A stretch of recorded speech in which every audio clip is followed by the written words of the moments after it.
ஸ்டார்டிங்ல மேகத்துல என்னவோ ஆக்கிக்கிட்டு இருக்கு. அப்படியே இந்த பக்கம் பார்த்தா நம்ம ஹீரோவோ வேக வேகமா ஓடி வந்துகிட்டு இருக்கான்.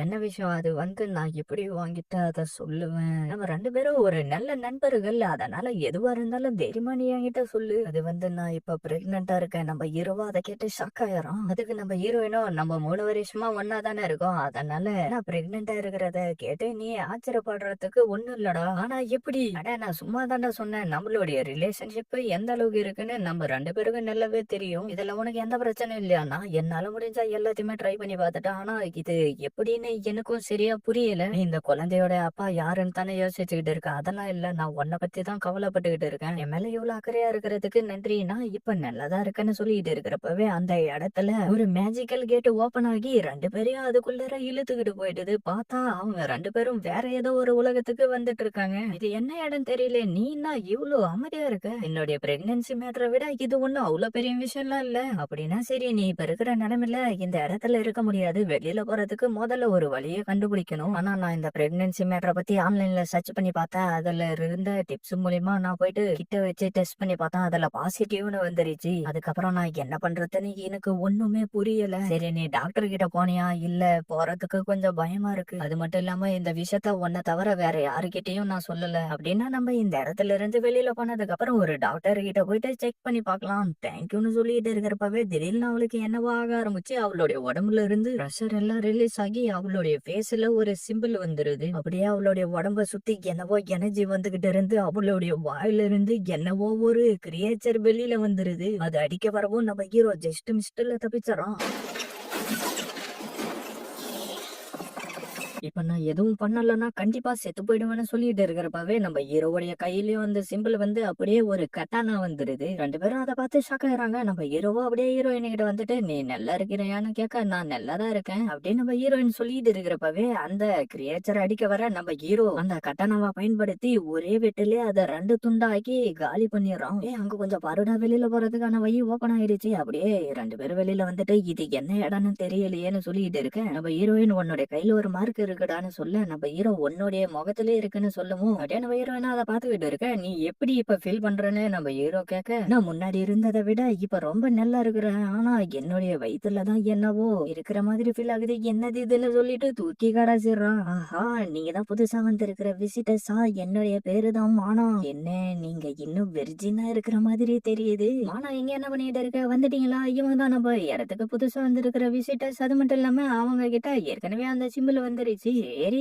இதுக்கப்புறம் இங்க நின்னுட்டு இருக்காதீங்க. இது ரொம்ப ஆபத்தான இடம். வாங்க என் கூடன்னு சொல்ல, நம்ம ஹீரோவோ இப்ப எங்க கூட்டிக்கிட்டு போறீங்கன்னு கேட்க, கிரான்வேனியாவுடைய கோட்டைக்கு தான். என்னுடைய பேரு வந்து நேர்கிறிஸ்டஸ். உங்களுடைய உலகமும் எங்களுடைய உலகமும் பேரலல் வேர்ல்டா தான் இருக்கு. கிட்டத்தட்ட இந்த இடம் பார்க்க உங்களுடைய உலகம் மாதிரியே தான் இருக்கும். அப்படின்னா இதுதான் எங்களுடைய பேரலல் வேர்ல்டான்னு 2 பேரும் சொல்லிட்டு இருக்காங்க. அப்படியே சீனா கட் பண்ணா கோட்டைக்கு வந்து சேர்ந்துறாங்க. நான் தான் கிரான்வானியாவுடைய கிங்கு ஷன்கிரி. நீங்க இப்ப கொஞ்சம் அதிர்ச்சியான நிலைமையில இருப்பீங்கன்னு எனக்கு நல்லாவே புரியுது. ஆனா நான் சுத்தி வளைச்சு பேச விரும்பல. ஸ்ட்ரெயிட்டா பாயிண்ட்டுக்கு வந்துறேன். எங்களுடைய கிரான்வானியா பெரிய பிரச்சனைல இருக்கு. அதை நீங்க தான் காப்பாத்தணும். என்ன நாங்க தான் காப்பாத்தணும். ஆமா, கிட்டத்தட்ட 10 வருஷத்துக்கு மேல இந்த இடத்துக்கு எந்த ஒரு விசிட்டர்ஸும் வரல. நீங்க 2 பேரும் தான் வந்திருக்கீங்க. அப்படின்னா நீங்க தான் தேர்ந்தெடுக்கப்பட்டவங்க. உங்ககிட்ட ஸ்பெஷலான பவர் இருக்கும். அது என்னன்றத கண்டுபிடிச்சு நீங்க தான் இந்த உலகத்தை காப்பாத்தணும். ஆனா நாங்க வெறும் ஹை ஸ்கூல் ஸ்டூடெண்ட் மட்டும் தான். எங்களால எப்படி இந்த உலகத்தை காப்பாத்த முடியும்னு சொல்லிட்டு இருக்கிறப்பவே அவளுக்கு என்னவோ ஆக ஆரம்பிச்சிருது. அதுக்கு ராஜாவோ இவள டாக்டர் கிட்ட கூட்டிட்டு போங்கன்னு சொல்றாரு. அதுக்கு நம்ம ஹீரோவோ இப்ப மயூரோவை எங்க கூட்டிகிட்டு போயிருக்காங்க? நீ என்னடா அவளை நினைச்சு இவ்வளவு கவலைப்படுற? சரி, நான் சொல்றேன், அவளை வந்து டாக்டர் கிட்ட தான் கூட்டிகிட்டு போயிருக்காங்க. அதனால நீ ஒன்னும் கவலைப்படாத. அவளை மலையாள உன்னை கிடைக்க நீ கொடுத்து வச்சிருக்கணும். என்ன அழகாடி, நீ என்ன யூஸ் பண்ணணும்லாம் நினைக்காத. என்னடா அப்படி பாக்குற? ஃபைனலா நம்மளோட இடத்துக்கு விசிட்டர் வந்துட்டாங்க. என்னுடைய வேலையை நான் ஃபுல்ஃபில் பண்ணி ஆகணும். அப்படியே இந்த பக்கம் பார்த்தா அந்த பொண்ணு இது ரொம்ப நல்லா இருக்குன்னு சொல்லிட்டு இருக்கா. அப்படியே சீனை கட் பண்ணா நம்ம ஹீரோவா கட்டி போட்டு வச்சிருக்காங்க. என்ன இங்க நடந்துகிட்டு இருக்கு? நீ உண்மையிலே பார்க்க ரொம்ப நல்லதா இருக்க. நீதான் இப்ப எங்களுடைய உலகத்தையும் காப்பாத்த போறேன்னா உன்னை டிசப்பாயின்மெண்ட் பண்ண விரும்பல. என்ன டிசப்பாயின்மெண்ட்? இட்ஸ் ஓகே, நான் தான் டாக்டர். உன்னுடைய உடம்ப கொஞ்சம் நீ ஒழுங்கா பாரு. உன்னுடைய உடம்பு ஃபுல்லா அந்த 12 எம்பளம் இருக்கு. இதுதான் நீ தேர்ந்தெடுக்கப்பட்டவன்றதுக்கு ஒரு அடையாளம். இப்ப வந்து நான் உங்களுடைய உலகத்தை காப்பாத்தனாதான் என்னாலையும் மயூராவாலையும் வீட்டுக்கு போக முடியும்னு சொல்றீங்களா? ஆமா, நீ உன்னுடைய வேலையை வெற்றிகரமா முடிச்சிட்டனா திருப்பி அந்த லைட் வரும். அது மூலியமா திருப்பி நீ உன்னுடைய வீட்டு வீட்டுக்கு போய் சேர்ந்துடலாம். அதுக்கு முதல்ல நீ அந்த மான்ஸ்டருங்களை அழிக்கணும். என்ன மான்ஸ்டருங்களா? நான் வெறும் சாதாரண மனுஷன் தானே, என்னால அந்த மான்ஸ்டரும் கூட எப்படி சண்டை போட முடியும்? நீ தப்பா புரிஞ்சுக்கிட்டு இருக்க. நீ தான் எங்களுடைய விசிட்டர், ஒன்னாலதான் இந்த உலகத்தை காப்பாத்த முடியும். நீ ஒரு ஹீரோடா. அது மட்டும் இல்லாம நீ ஒன்னும் தனியால கிடையாது. உனக்கு இன்னும் 12 பேரு கம்பெனி விடுகிறதுக்காக வெயிட் பண்ணிட்டு இருக்காங்க. அதே நம்ம மனவோ உன்னுடைய குழந்தைய பெத்து எடுக்கிறதுக்காக 12 மேடுங்க வெயிட் பண்ணிக்கிட்டு இருக்காங்கன்னு சொல்றா. ஒருத்தவங்க கூட நீ மேட் பண்றப்ப ஒரு ஸ்பெஷல் பவர் இருக்கிற குழந்தை பிறக்கும். அத ஸ்டார் சைல்டுன்னு சொல்லுவாங்க. அது மட்டும் இல்லாம மயூரவும் அதுல ஒரு ஆளுதான். என்ன என்கிட்ட என்ன சொன்னாங்கன்னா, நான் தான் தேர்ந்தெடுக்கப்பட்டவளாம், அதனாலதான் என்ன இந்த இடத்துக்கு சமன் பண்ணிருக்காங்களாம். மயூரு, உன்னுடைய பேசல இந்த எம்பளம் வந்தப்ப நீ எதனா ஃபீல் பண்ணியா? ஆமா, அத நினைச்சா எனக்கு இப்ப கூட ஒரு மாதிரி தான் இருக்கு. நீ இதுக்கப்புறம் கவலைப்பட வேண்டிய அவசியம் இல்ல. ஏன்னா நீ இப்ப பிரெக்னெண்டா இல்ல. நல்லவேளை நான் இப்ப பிரெக்னெண்டா இல்லையா, அது வரைக்கும் சந்தோஷம் தான். ஆனா நீ செய்ய வேண்டிய முக்கியமான வேலை இருக்கு. அது பேரு தான் லவ் ரிச்சுவல். என்ன லவ் ரிச்சுவல்? ஆமா, நீ 12 மேடும் கூட மேட் பண்ணி குழந்தை பெத்துக்கணும். என்ன குழந்தைங்களா? ஆமா, நீ மேட் பண்ணி ஸ்டார் சைல்ட்ஸுங்களை பறக்க வைக்கணும். உன்னுடைய லவ் தாண்டா இந்த உலகத்தையே காப்பாத்த போகுது. என்ன கேக்குறப்பவே உள்ளுக்குள்ளார ஆர்வமா இருக்குல்ல?